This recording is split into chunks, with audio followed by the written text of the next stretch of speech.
What is the greatest StarCraft 2 team currently? What's going to happen in the upcoming year in the StarCraft 2 EPT system? And if you provide a monkey, a typewriter, and infinite time, what actually happens? Find out the answer to all of these questions today in an all-new episode of StarCraft Today. StarCraft Today. Your favorite StarCraft news show.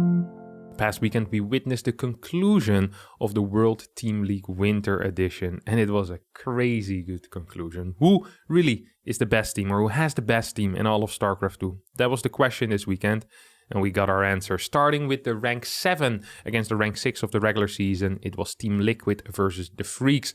Liquid, luckily for them, had a nuclear weapon clan who absolutely destroyed the Freaks, taking out Armani, destroying Trap as well. And as Harstem took out Alive earlier, it meant that Team Liquid advanced on to the next match, where they fought SC2DAY Gaming.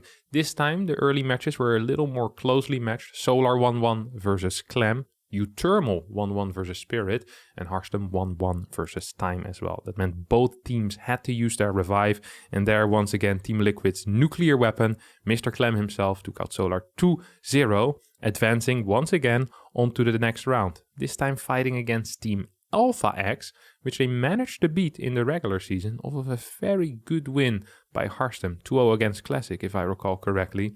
That's a couple of weeks ago. This time around though, Alpha X was just too strong, and it wasn't Alpha X, it was just one player from Alpha X. It was Ragnarok that took out the entirety of Team Liquid, taking out Uthermal, taking out Mana 2-0, tying with Clem. Then afterwards Clem took out Classic and Zaun after a revive. Ragnarok came back to finish the job, and finish the job he definitely did. Alpha X moved on to the next round. In the fourth match where Alpha X took on Dragon Phoenix Gaming is where the pace of this tournament changed a little bit. Dragon Phoenix with their star-studded lineup, Cure, Zest, Dark, Rogue and Hero started going to work. Starting actually with a 1-1, Classic taking a map away from Hero, followed by a 2-0 out of Rogue against Zaun. And then a 1-1 between Rogue and Ragnarok. Zest managed to finish Alpha X off in the final match, winning at least one map against Ragnarok. That was enough for DPG to advance on to the next match, where they met Shopify Rebellion. Shopify Rebellion, who performed absolutely marvelously in the regular season, getting a second place just barely behind Team NV. But this time, honestly, they were no match whatsoever for DPG. DPG only dropped a single map. Dark lost one map to Beyond, and then Cure showed up and just beat everyone. Beat Beyond in the revive as well, took out Scarlet, took out Lambo, 2-0, 2-0, 2-0. And just like that, Dragon Phoenix Gaming was in the finals. And in that final, Team NV was waiting for Dragon Phoenix Gaming. And where in the regular season, Team NV was so powerful, the clear number one in the rankings. In this final, it looked a little bit different, as Rogue for DPG started with a clean 6-0, 6-0, taking out Bunny, DRG, and Maru.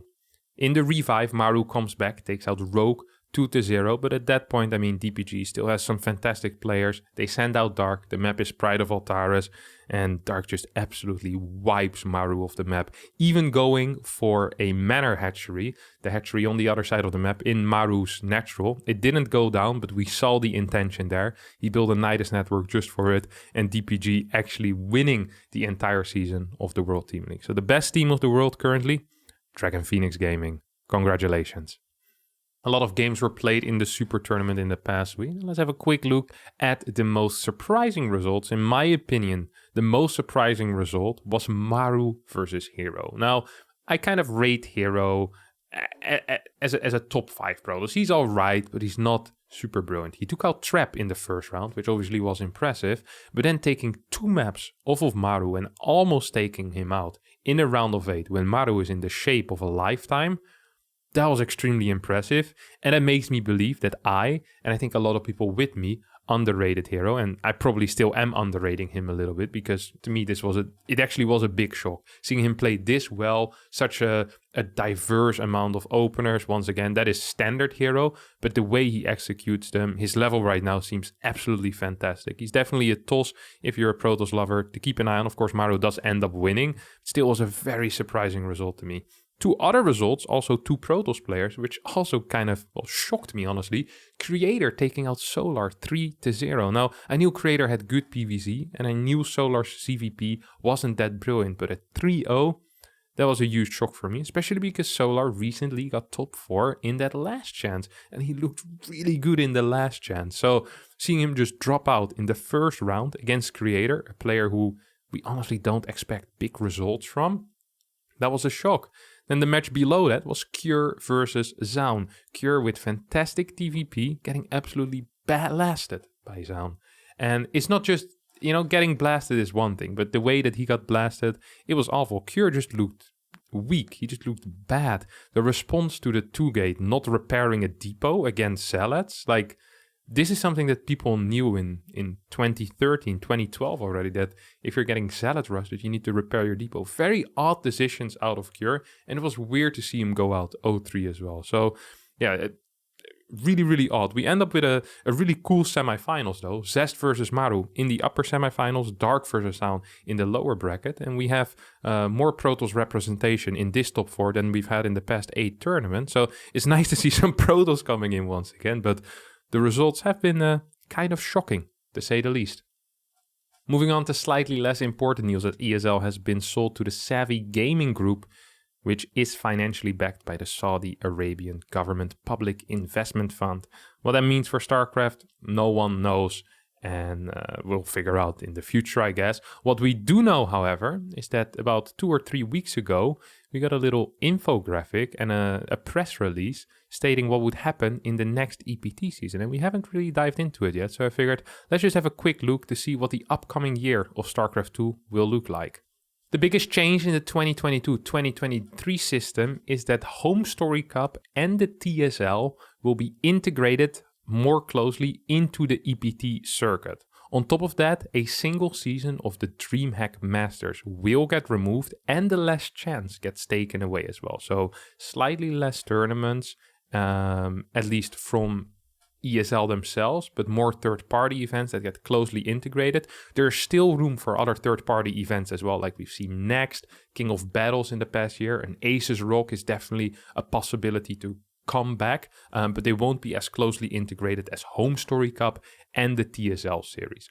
On top of that, the way that the season finals work this year, instead of seeing that, we will go back to a DreamHack Open type of format where we'll still have regional qualifiers. So we'll have our regional online seasons, and from there on out, you qualify into a third group stage into basically an open tournament, just like back in the day, the DreamHack Open brackets used to be. So pretty cool changes. We see a big move back to offline competition, which, well, hopefully is going to be possible in the upcoming year. The first event that has been announced offline, I believe, is going to be DreamHack Valencia from July 1st to July 3rd. It's going to be qualifiers and regionals before that, but that's going to be the first offline event where we'll basically have our seasonal finals replacement from what that has been in the past 2 years.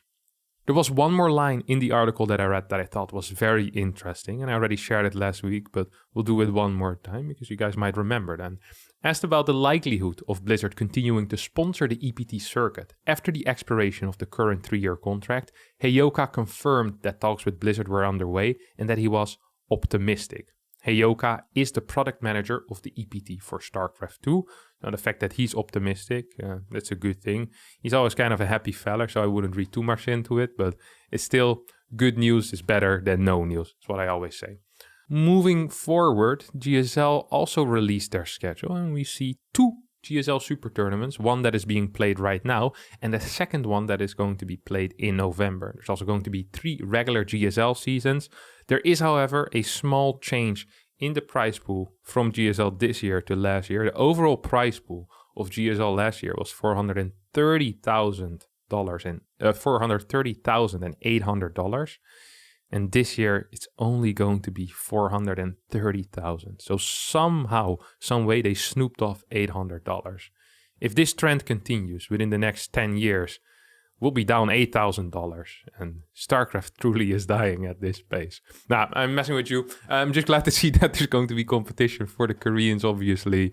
And we'll keep track of that. Once the GSL season starts again, I believe that's going to be in March, running till May. We'll cover it here in StarCraft Today. This week's Game of the Week is a little bit different than the majority of the Games of the Week. Because this time it wasn't because the game was so close or so great, but it was because of the importance of the game. Dark versus Maru on Pride of Altaris, the final match of the WTL, in my opinion, was the Game of the Week. Not only because it was a really cool strategy, I loved the Queen Knight as Swarm host against Mech personally, and it was great to see Maru get absolutely blasted playing Mech, because it can be very frustrating to play against Mech often.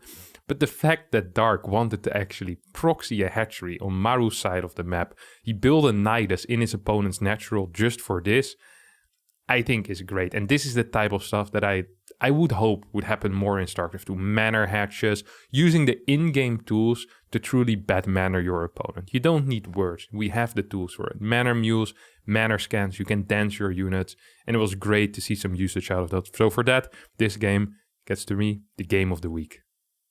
As always, we also had 3 EPT Open Cups this week. Starting on the Sunday, we saw a winner that we haven't seen much before. It was Hero with a fantastic run, beating Zest, Bian, and eventually Solar in the finals to claim an ESL Open Cup Korea win. Very impressive result. Moving on to Europe, we saw some upsets as Skillis managed to take out Hero Marine in one of the semifinals. And thus Skillis went on to the finals. There he did get beaten by Clem, so Clem takes another win. This must be his 50th win at this point, as this kid just does not stop. Over in America, we saw actually basically the same bracket as in Korea, except this time Zest managed to take out Hero, and then Zest went on to indeed beat Bian, and also indeed went on to beat Solar. So 2 Protoss winners, 1 Terran winner. Congratulations to Zest, Hero, and Clem. Good job, guys. Moving on to the clip of the week, and for me this is already the clip of the year. Everything about this clip is perfect, but for me basically the title. It's called Zerg Reaction Time. Enjoy. Through, so Armani lying in wait and hoping to capitalize on that. Oh, he's got Balins here as well if he's paying attention. No, Armani just...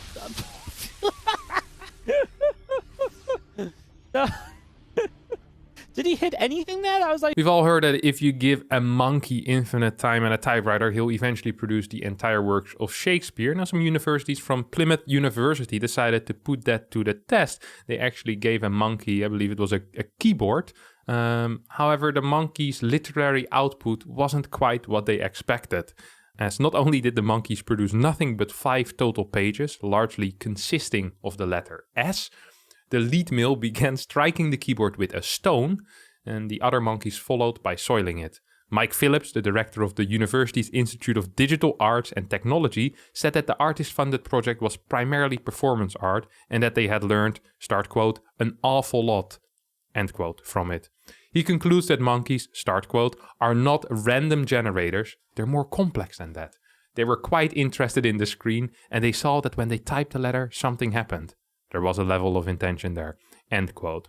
So what that means for the infinite monkey theorem, I don't know, but I do know that if you waste £2,000 on setting up an internet connection to live stream monkeys pressing a keyboard, that you have too much money. And you can just send it to me on my Patreon, for example, or just in the mail. I don't have a PO box, but you can try. All right, that's going to be it for me today. Thanks everyone so much for watching. I hope you had a great time.